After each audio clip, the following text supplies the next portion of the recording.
What's up, everybody, and welcome back to this episode of the podcast. My name is Robbie Cassidy, and on this episode I want to look at a mindset or a mind kind of frame that you can take on when you're dealing with issues, or when you're dealing with an injury for a long time, or when you're dealing with pain. And it actually comes back to probably something that you wouldn't have thought about really when it comes to dealing with pain, because sometimes it feels like your pain could inhibit you actually doing this in the first place.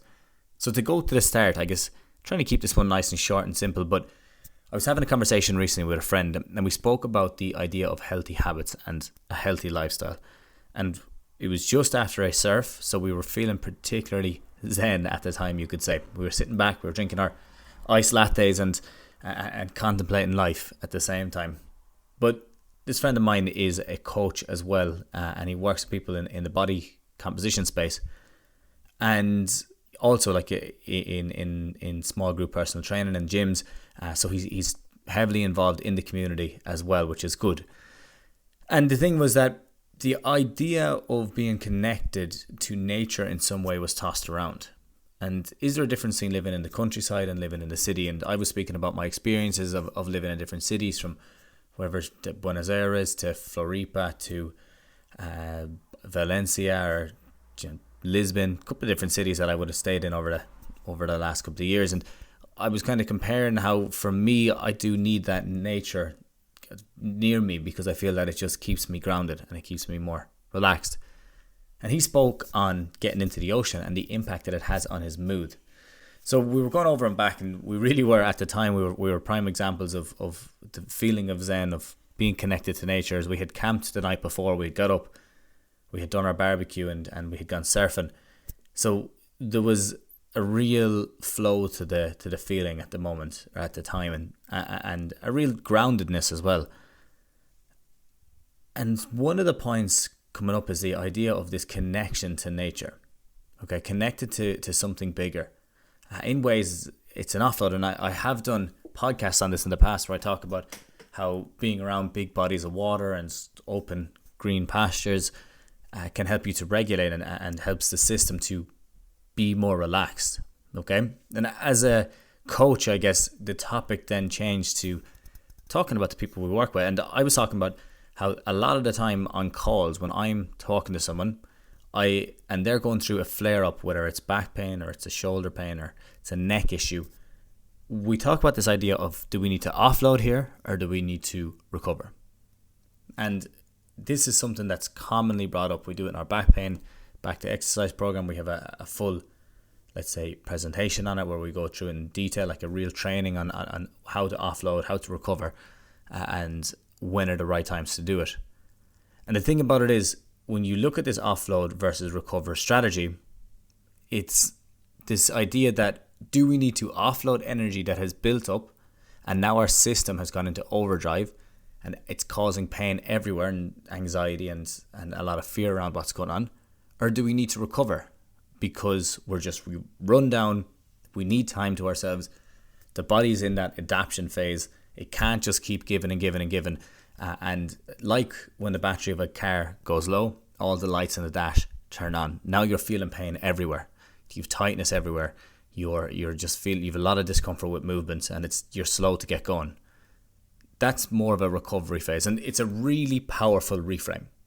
Okay, and if we use it more, and I want you to start to think about this more, if you're going through pain, like a recover after pain would be, let's say, a simple one, you were training on a Tuesday night, you wake up and you have a lot more pain the next day. Now that's obviously DOMS, but you could say, okay, well, I probably need to lean into a recovery strategy today because of that. Okay, it's a simple one, it's an acute like flare-up. It's not really a flare-up, it's an acute short-term thing.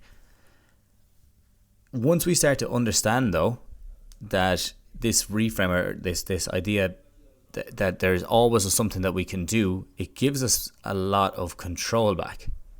Because what will happen to us is, when we go into a flare-up, we'll freeze in fear, and we'll feel like, okay, I need to make sure I stop doing everything in case I make it worse. And with this perspective, okay, and this is something that, as I said, we do a lot of training on the one-to-ones in the back pain, back to exercise. When you have this perspective of offload versus recover, what it does is it allows you to take a step back, assess symptoms, assess the patterns, and then actually start to make judgments based off of this. It's then about what behaviors you can choose to align with what you need most at the time.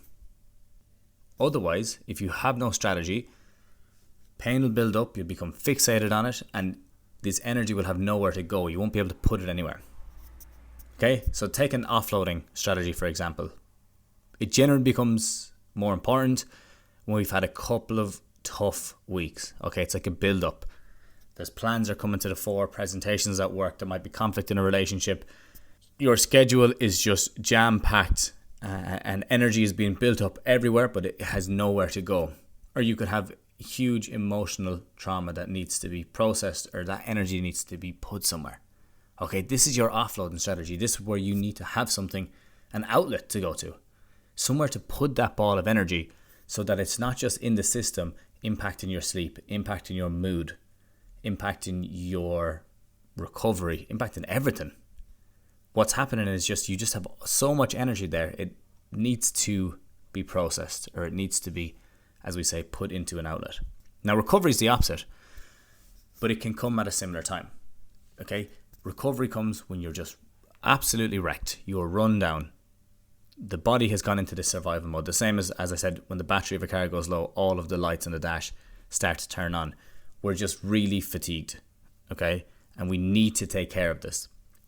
Now, oftentimes, when you're looking at a flare-up, you would say that both are contributing. But we want to prioritize a small bit here. And to address these, there can be a couple of ways we can turn. One of them, and me and Brian went on talking about this, was the idea of having a community. A place where you can go to be around people who are working on similar goals. Or an environment where you can express yourself. A place to be creative. We look at how you can use, I guess, a hobby to become an offloading strategy, or to become a recovery strategy. I say this to people all the time, but like art is a huge example of it. Can be a really good offloading strategy. It can also be a nice time to take to yourself, and you just have a primary focus and you don't have anything else to do at that time. You're just taking the time for yourself. Now, the thing that you run into is that as people get older, and I notice this a lot with people who are jumping on board, is that they don't have any form of hobby or any form of outlet. They may have had it in the past, but now work or family life has taken over a small bit more. And this gives them no time to actually process anything that happens to them. Life starts to feel monotonous. They lack motivation to do anything.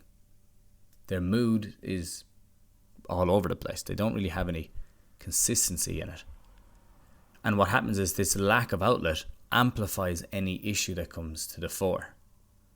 And the thing is that not everyone needs to be a professional athlete or a professional artist, but that doesn't mean that you can't actually take time to yourself to be better at something. And I think there's another side of this, is the ego that stops us.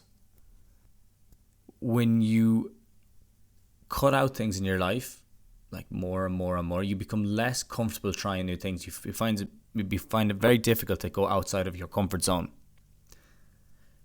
But actually chasing this betterment of oneself really humbles you. And that's a point that I want to hammer home.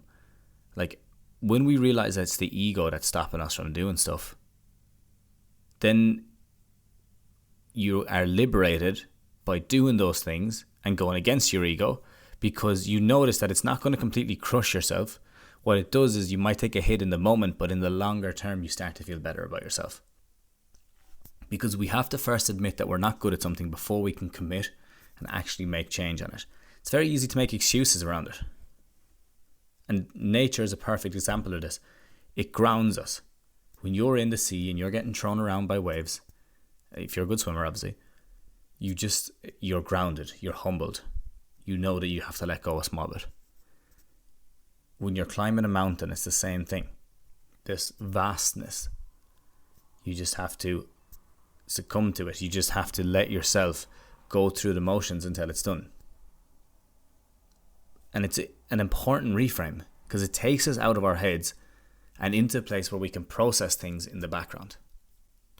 Which brings me on to the last point. When we're talking about processing things in the background, now that can be anything. It can be playing a sport. It can be being creative with art or dance. One of the main things I say to people all the time is if you're going through a really intense flare-up, go into a room, close the door, close the curtains, turn off the lights, and dance like a fool. Make a fool of yourself and laugh at yourself as you do it. And just be creative and put on your favorite song and have fun. Because what it'll do is it'll take you out of this fixation on the pain, and it brings you into a place that you can start to feel a bit looser. The body then starts to feel better. It allows you more movement. It reduces the pain. They're simple things, but they work really well. And that's why in our Back Pain Back to Exercise program, at the start, we talk about this all the time. What are the simplest things you can do to reduce your pain, to get you into a place that you can start to move more and enjoy yourself more? And then over time, another huge mindset that we push there is, what can I do today to be better tomorrow? Because then over time, you'll notice the change happening. And it can creep in, it can be small. Another one is just getting out and spending time in nature. Like just doing nothing else. I was lying on the grass the other day with a towel out, sitting in the sun. And I was just, all the dogs were around us, and I was lying there and I was just looking at the striations on grass. Looking at the straight lines running through grass. And I would recommend it to anyone because it's a beautiful thing. Just lying down there, nothing else, focusing on nothing else, only that, or the petals of a flower. Something so small that it just takes your full focus. And the reason I want to I guess, finalize on this point is that we don't process or improve our emotional regulation by constantly fixating and overthinking something. Thinking, when is this pain going to be gone? We process it in the in-between phases. Like when you're asleep. When you're in the shower. Much the same as music isn't actually in the notes. Music is in the space between the notes. Giving yourself this space is so important, and it allows you to stop fixating on pain. Taking time to yourself to manage your stress, it regulates you. And I think that it's missed. I think the importance of hobbies, having things to do outside of the normal, is often overlooked, and the importance that it can have on our life. And it's the same as the music is created in between the notes, is that you have these spaces where you can disconnect from life for a short time, and then when you come back in, flavors of life are enhanced. So I'll leave you with that, is that how do you regulate? What hobbies or activities can you do today that just take you away for a moment from what you're doing and allow you time to offload energy or to recover? And as we start to move towards this new age of how we deal with health and moving away from the rigorous or strict frameworks that science puts on us around how we need to exercise 30 minutes a day, 5 days a week, and we start to look at it a small bit different, you start to sense that health isn't so much a science, and it's actually more of an art. And the science helps because you can learn the rules first, but then you play with them, and then the rules are made to be broken. But that's all I'm going to talk about today. And I hope that it at least helps you and opens your mind to new ways of approaching it and new ways of looking at your injuries and issues and lifestyle, and gives you a different perspective on what you can be doing with your weeks. If you enjoyed this, I'd love if you could send it to a friend, or if you could rate it on Spotify or iTunes. I'm trying to get up to 1,000 5-star ratings, and I couldn't be further off right now, but slowly but surely people are taking the time to go on there and give the ratings, and I really appreciate it as well. The same as, like, just as important is, I love when people share this on their story or with friends. It's a huge help to me, because it just gets the program out there. It gets the podcast, and I can get more guests on it, and create a bigger circle of people to enjoy this with, because I do love making podcasts and I love talking to people about them and getting new ideas. Like, the podcasts that I put up are oftentimes just conversations that I have with a friend or with a client during the week, and we're looking at something in a specific perspective and then just trying to break it down and why we looked at it that way then instead. So if you are interested, we do have the Back Pain Back to Exercise program, and we're taking people on right now, and we'd be happy to have you. It's a 14-week block to get people from absolutely zero exercise or wherever you're starting back into a consistent exercise routine, overcome back pain, get confidence back in your body, and get back to living that life where you can do whatever you want. And if you want more support, we also have one-to-one programs as well, as longer term, 6 months. And people there are doing everything from jumping into high roxes to climbing mountains, to running marathons, to getting back to football, to just really understanding their own patterns better and wanting to make a better life for themselves and their kids. So if that seems like something you'd be interested in, I'd be happy to talk to you about our Select program too. But that's all for me today. Thank you so much for listening, and I will chat to you all at the same time next week. Have a good one.